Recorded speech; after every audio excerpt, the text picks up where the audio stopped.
Olha, acho que são inúmeros os erros que geralmente as pessoas cometem, mas o que elas devem evitar são aqueles erros que tiram ela do jogo definitivamente. A gente que tem patrimônio e renda variável não pode ficar se dando ao luxo de falar que é isso, que é aquilo, porque hoje eu sou bilionário, amanhã posso não ser mais. As ações caem, o patrimônio varia, o que importa é a renda, né? Uhum.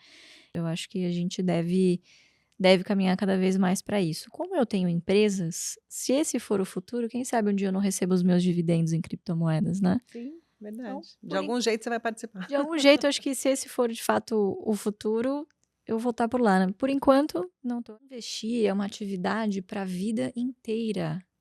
É meio que uma questão de sobrevivência, não é uma corrida de 100 metros, é uma maratona. Tem alguma dica que você pode dar para aquele, investidor, aquela pessoa que acumulou um certo patrimônio e não sabe nunca sabe muito bem o que fazer, Hum. visão de Bitcoin, dessas moedas das cripto, né?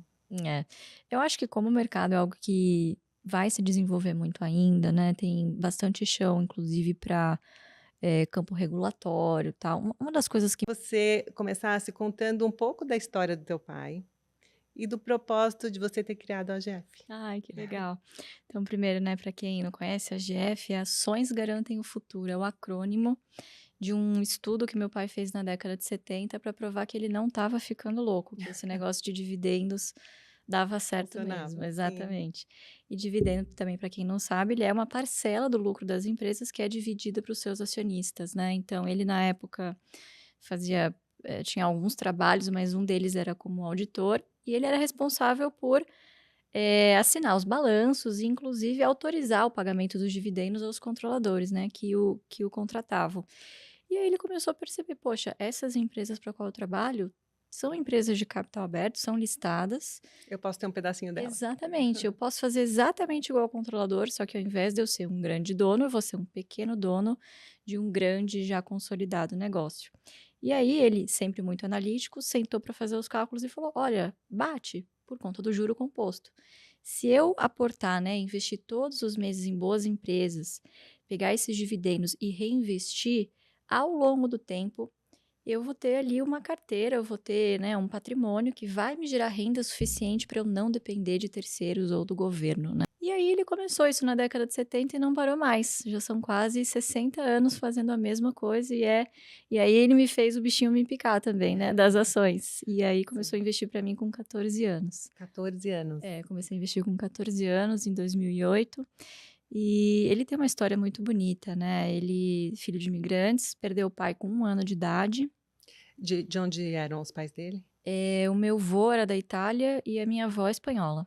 E aí ele perdeu o pai com 1 ano de idade e a minha avó se viu obrigada a ir morar num cortiço.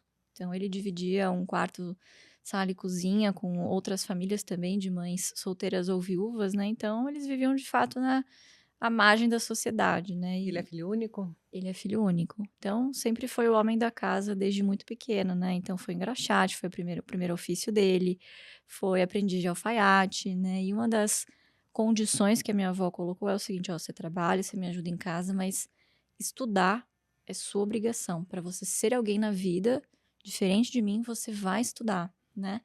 Então tudo que ela fazia era para encontrar oportunidades para ele estudar e prosperar na vida, né. E ele conseguiu, então ela sempre foi muito linha dura em relação aos estudos, né. Ele se Uhum. formou economista, técnico em contabilidade, advogado, e a ideia dele era sempre ter múltiplas fontes de renda, né. Então se não der certo aqui, eu vou por aqui e tal. E isso fazendo bicos como engraxate, com todo Exatamente, fazendo bicos, depois ele foi trabalhar num escritório de contabilidade, surgiu a oportunidade de ser auditor, foi ser professor, foi editor, de economia de um grande jornal. Então, todas as oportunidades que ele via, ele agarrava, né, ele já era pai de 4 filhos, depois acabaram se separando, enfim. Então ele sempre teve essa vontade de vencer, sabe, ele nunca se sentiu uma vítima das circunstâncias ou do que estava acontecendo com ele. A minha avó sempre foi uma pessoa que falou: "Não, não olha para trás, olha para frente", né. muito parecido com a história do meu pai. Pois é. Muito parecida. Também ele para ele não existia olhar para trás, só Uhum. existia o caminho não tinha outra alternativa, ele não É. imaginava. também ficou órfão muito cedo, não com 1 aninho, mas com 12 anos, Nossa. uma família de 8 irmãos e também Uhum. teve que se virar para É. fazer bicos para sustentar a família, né, e Uhum. para se sustentar, mas diferente do teu pai, ele não teve educação. É. O teu pai é um pouco assim também, né, Ele é. de ele podia comprar o iate que ele Uhum. quisesse, o jatinho, e os teus irmãos estudarem, ele era Sim. bem rígido em relação a estudos também? Muito, muito rígido. Inclusive, eu sempre fui meio nerdzinha, tal. Nunca fui dos esportes, eu sempre fui estava sempre enfiada em algum livro, assistindo algum filme, alguma coisa, sempre gostei muito. E ele sempre eu sempre gostei muito, tratou com muita independência e, assim, a minha mãe sempre falou: "Imagina, é uma menina, é uma criança". Não, não, não. Ela tem que entender o valor das coisas, né, que as coisas não caem do céu, o dinheiro não nasce em árvore. Então ele falava comigo como se eu fosse um adulto e falava palavras difíceis, eu: "O que que é isso?"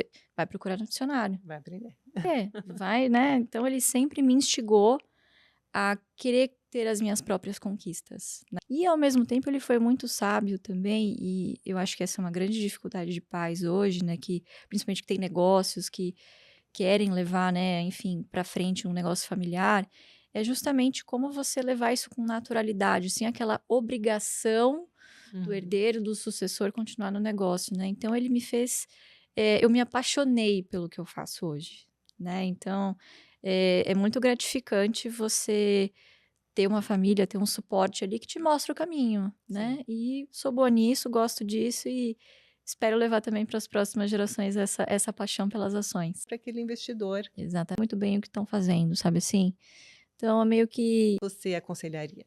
olha, acho que são inúmeros os erros que geralmente as pessoas cometem, mas o que elas devem evitar são aqueles erros que tiram ela do jogo definitivamente, né. Então, para a carteira previdenciária, o que que é isso? É muito do que o americano faz, né, tem essa cultura do investimento de Não é bem assim, né? é verdade. Olha, eu vou te confessar uma coisa, eu nunca me imaginei nessa posição de empreendedora. E então você precisa se educar não só no que você investe, mas quais são os objetivos que você tem, né? É de fato sentar e ter um planejamento, né? Então, muitas vezes as pessoas, às vezes, guardam uma graninha e falam, bom, o que que tá bom agora? Não, não é o que que tá bom, o que tá rendendo melhor agora, é separe em caixinhas. Uhum. Isso aqui é do curto prazo? Poxa, é minha reserva de emergência, eu não posso arriscar com esse dinheiro. Então, eu vou fazer produtos de renda fixa, com liquidez, ou seja, que eu tenha previsibilidade, né, de quanto eu vou ter amanhã, que eu possa sacar, que isso possa virar dinheiro rápido. Médio prazo é construção de sonhos. Quero comprar uma casa, né? Quero comprar um carro, quero viajar. Aí você também coloca na renda fixa, mas em produtos que rendam um pouquinho mais, mas que tenham uma certa carência, né? E a terceira caixinha, que é a caixinha do longo prazo, porque aí sim você tem uma segurança maior de que esse recurso é de fato para um horizonte maior. Querendo ou não, a renda variável ela tem outros riscos que a renda fixa não tem, que é justamente você ver essa oscilação de patrimônio, né. Exige um estudo, um preparo psicológico, inclusive, de você saber a quem você está se associando, você ter uma estratégia correta. Então eu acho que a dica número um que eu daria é: não faça tudo de uma vez, não mergulha. Ninguém mergulha numa piscina sem saber a profundidade, né, de cabeça Sim, pelo menos. Então é. coloca o dedinho, depois você vai entrando né, vai se acostumando com a temperatura da água e quando você vê, você vai ter um recurso ali alocado de forma que atenda os seus objetivos e da sua família, né. Então, renda variável, só se você já tiver essas 2 caixinhas preenchidas e tiver muita certeza de que aquele dinheiro é de fato para o seu futuro financeiro, porque aí você evita vários outros erros, né, como vender uma ação por desespero, ou colocar um recurso que era para especular e você vai precisar dele amanhã, né. Então, ser muito ganancioso além do que, né, você deveria. Então Porque são o que erros todo muito mundo comuns. espera é ficar rico do dia para noite, É, né. é. Não, algo que você tem que aprender se Inclusive para você também não simplificar demais. sim. Então eu sempre falo, a bolsa uma das coisas que eu admiro muito, sendo bem honesta, é que grande parte das pessoas que investem nisso, muitas vezes estão pela onda, não estão sabendo sabe assim? Se a festa acontecer, eu vou pelo menos querer garantir o meu ingresso, sabe assim? Uhum. Então eu não tenho nada contra, eu não tenho particularmente, Não tem. mas eu acho que é um caminho sem volta. Eu acho que a gente deve caminhar cada vez mais para isso. Como eu tenho empresas, se esse for o futuro, quem sabe um dia eu não recebo os meus dividendos em criptomoedas, né? Sim, Então, verdade. De algum jeito você vai participar. de algum jeito, eu acho que se esse for de fato o futuro, eu vou estar por lá, né. Por enquanto, não tô, acho que não tem muito a ver com que com a forma com que a gente investe, porque, se eu estou ali numa empresa, eu sei o quanto ela vale, que é baseado no quanto ela gera de fluxo de caixa, né. Em criptomoedas você não tem muito dessa visibilidade, né, é muito mais uma coisa de futuro, enfim. Então eu prefiro ficar de fora. Se algum dia for para ter, Vai terei ser de via algum jeito. dividendos. É. É. E você Eu, sendo bem honesta, eu cresci no interior, sou de São Paulo, mas cresci no interior, e eu, antes de voltar para São Paulo na faculdade, eu não entendia a magnitude do que o meu pai significava para o mercado. Talvez porque ações, mercado de capitais era uma coisa muito nichada, muito restrita a um grupo pequeno de pessoas, né. Aqui em São Paulo, Faria Lima, mercado financeiro, né, então, não era como a gente tem hoje centenas de bons conteúdos gratuitos por aí, falando sobre o tema, né, então era de fato para poucos, né. E aí eu na faculdade acabei descobrindo por ocasião, eu passei na frente de uma banca de jornal e eu vi meu pai na capa de uma revista, a revista Exame, maio de 2012, nunca vou esquecer. olha, Ele lá na capa, tal, as maiores fortunas da bolsa, e eu fiquei é meu incrédula. pai mesmo? "Pai, é você?" Comprei a revista, levei para casa, perguntei, aí ele deu aquela risadinha, ele falou: "Filha, a gente que tem patrimônio em renda variável, não pode ficar se dando ao luxo de falar que é isso, que é aquilo, porque hoje eu sou bilionário, amanhã posso não ser mais, as ações caem, o patrimônio varia, o que importa é a renda, né". Uhum. Então, eu já tinha vontade de trabalhar no mercado financeiro com ele, e depois que eu descobri, poxa, toda a importância que ele tinha e as pessoas não conheciam essa história, isso foi combustível, né, eu diria que foi uma alavanca a mais, e foi aí que o nome, que a palavra legado apareceu muito forte na minha vida, como você falou, né. O legado é muito mais do que você ser um herdeiro ou um sucessor, é você abraçar isso como missão de vida. E, poxa, quantas pessoas não pagariam para sentar um dia do lado do meu pai e aprender uma coisinha sequer, né. E você tem essa E eu tenho oportunidade essa todos os oportunidade dias. todos os dias, a gente fala de ações no café da manhã, no almoço, no jantar, e eu falei: "Bom, é isso, e como que eu faço para as pessoas descobrirem a história dele?", porque antes de se apaixonarem pelas ações, elas vão admirar a história da pessoa primeiro, né, os resultados, o que ela construiu, como, enfim. E aí vieram várias iniciativas, o próprio EGF. Antes disso, eu tinha começado a abrir meu Instagram, comecei a falar sobre ações e vi que tinha um interesse genuíno das pessoas em começarem a aprender, a diversificar patrimônio, né. Foi numa época também, 18, 19, em que taxa de juros caindo.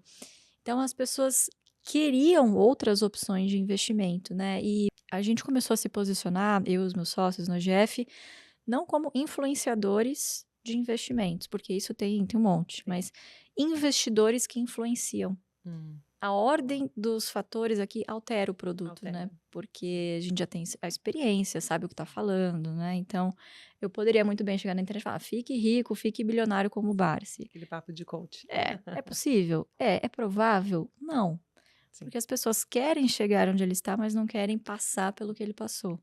A disciplina, a paciência, né, então todo o nosso conteúdo ele é muito educacional, ele é voltado, poupa um pouquinho no final do mês, Mais constante. constantemente, nem que seja 50, R$ 100, mas você sabe que isso ao longo do tempo, com aquilo que eu disse dos juros compostos, né, juros sobre juros, em 20, 30 anos você tem uma belíssima aposentadoria, Uhum. para que você não precise depender, lá não tem o INSS, mas para que você não precise depender ou trabalhar o resto da vida, né. O próprio Warren Buffett fala que se você não encontrar um jeito de ganhar dinheiro enquanto dorme, você vai morrer trabalhando, né. Então, vi muito mérito nisso e de como ele construiu essa história, né. Eu acho que no Brasil a gente ainda tem muito dessa cultura vitimista, de que quem ficou rico foi à custa dos outros, Passando a perna né, em alguém. passando a perna em alguém, quando não, na verdade a pessoa viu uma oportunidade que ninguém mais estava enxergando e conseguiu uma forma de agregar valor, né, de alguma forma, né, de mudar o mercado, de inovar em algum produto, né. Então, no final do dia, apesar de nós sermos investidores de bolsa, a gente se considera empreendedores de bolsa, né, Uhum. que para o ciclo da economia fechar, você precisa de quem está ali criando e de quem está arriscando também o seu capital ali Arriscando, do lado investindo investidor, para né. colher no futuro, sim. Exatamente, para colher no futuro. E os teus sócios, você conheceu aonde? Como é que cresceu no interior? Sim. Eu cresci, assim, aqui em São Paulo. Como é que foi essa tua infância? Como é que foi passado esses valores em relação ao dinheiro para você? Nossa, foi uma delícia crescer no interior, inclusive é uma coisa que eu também repenso muito, porque, o sonho dele era morar em casa, né, ele aqui sempre morou junto com a minha avó, enfim, porque ele que, né, eram sempre só os 2 a vida inteira. E aí quando veio a minha mãe, eles não eram casados ainda, mas aí eu acabei nascendo e tinha essa questão da minha avó, minha mãe também cuidava dos pais.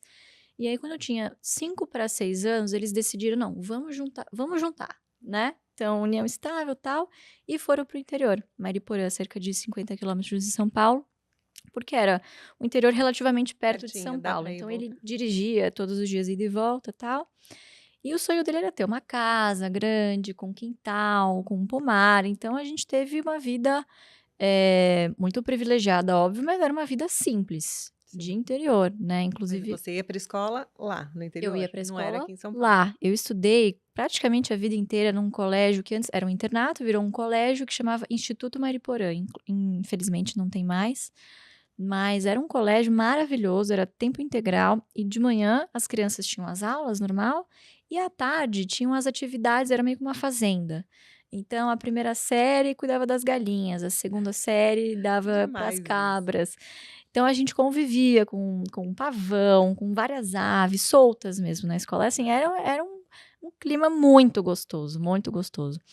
Então eu cresci nesse ambiente em que, sei lá, a conta corrente de cada um não interessava muito, né, então fiz amizades para a vida toda, várias das amizades que eu tenho até hoje são de pessoas dessa época, né, então criei laços muito profundos. Então, essa coisa do dinheiro, eu apesar de vir de uma família, né, meu pai é bilionário, eu não tinha acesso a essa vida que as pessoas imaginam que seria de um bilionário, de morar numa grande mansão, numa cobertura, de voar de jatinho, né, para o verão. Não, era super simples, a gente viajava bastante, mas eu não tinha acesso a cartão ilimitado, motor nada disso, era uma vida super simples de verdade.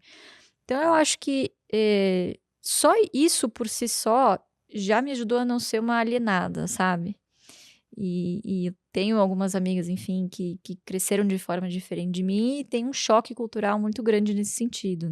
Então eu comecei a trabalhar muito cedo, né, comecei a investir muito cedo e acho que esse também foi um dos fatores que me ajudaram muito. Lá em 2008, com 14 que eu comentei, eu falei: "Pai, eu quero ganhar uma mesada". Eu olhava para as minhas amiguinhas, né, sempre com uma bolsa nova, um tênis, tal, e eu queria, porque eu queria na época estava na moda aquele Nike Shox que tá Sim. voltando agora, né. Ah. Meu Deus. Eu falei: "Eu quero". Ele falou: "Não, não, calma, vamos lá, eu vou te dar uma mesada, mas não sou eu que vou pagar. Quem vai pagar são as ações da Ultrapar". Então ele me deu X ações da Ultrapar, que equivalia a R$ 300 de dividendo por mês, mais ou menos. E aí ele me entregava esse dinheiro e eu decidia ali, a gente decidia em conjunto, né, ele meio que: "Ah, vamos investir e tal", se eu queria gastar essa grana ou se eu queria reinvestir, porque ele me explicava: "Olha, se você reinvestir, comprar mais ações com esse dinheiro, no mês que vem, quando ela anunciar dividendo de novo, não vai ser mais 300, é 301, depois é 302,50, 305, e esse montante vai crescendo ao longo do tempo". Pronto, o bichinho me picou. Isso que é educação financeira. Na prática, né, então a gente sempre teve orçamento em casa, por exemplo, eu não ganhava todos os brinquedos que eu queria a qualquer hora. Eu tinha lá um orçamento, vai, vamos supor, de R$ 50, a gente ia na loja, eu tinha R$ 50 no Natal, no meu aniversário e no Dia das Crianças, né. Eu lembro inclusive no prefácio da biografia dele, eu escrevi sobre esse episódio que me marcou muito. Eu tinha 5 para 6 anos e eu queria uma bicicleta. Aí meu pai: "Mas filha, a bicicleta custa mais do que o papai falou que você podia gastar para escolher o seu presente". Aí ele falou: "Mas vamos fazer o seguinte, eu vou te ajudar". Aí ele me deu um baú todo envernizado, assim, uma graça, escrito meu nome, cheio de figurinhas, com várias moedinhas de 25 centavos, dourado, né. Então eu falei: "Nossa, é o tesouro do pirata", eu fiquei louca com aquilo. R$ 50 em moedinha de 25 centavos. E ele falou: "Se você guardar esse dinheiro, o do Natal, que todo mundo vai te dar para você, no ano que vem, no seu próximo aniversário, você vai ter juntado dinheiro para comprar a bicicleta". Então, assim, daquele dia em diante, a missão da minha vida era juntar dinheiro para comprar a bicicleta. Então, qualquer coisa que minha avó: "Vó, quer que eu carregue as compras? Ó, R$ 5, hein, não sei o quê". Então eu acho que estimular essa coisa da Sim. conquista, da espera, da paciência, de não dar tudo o que eu queria naquele Uhum. instante, acho que foram também aprendizados que hoje, olhando para trás, né, Sim. foram coisas importantes que me marcaram muito. Então eram vários episódios.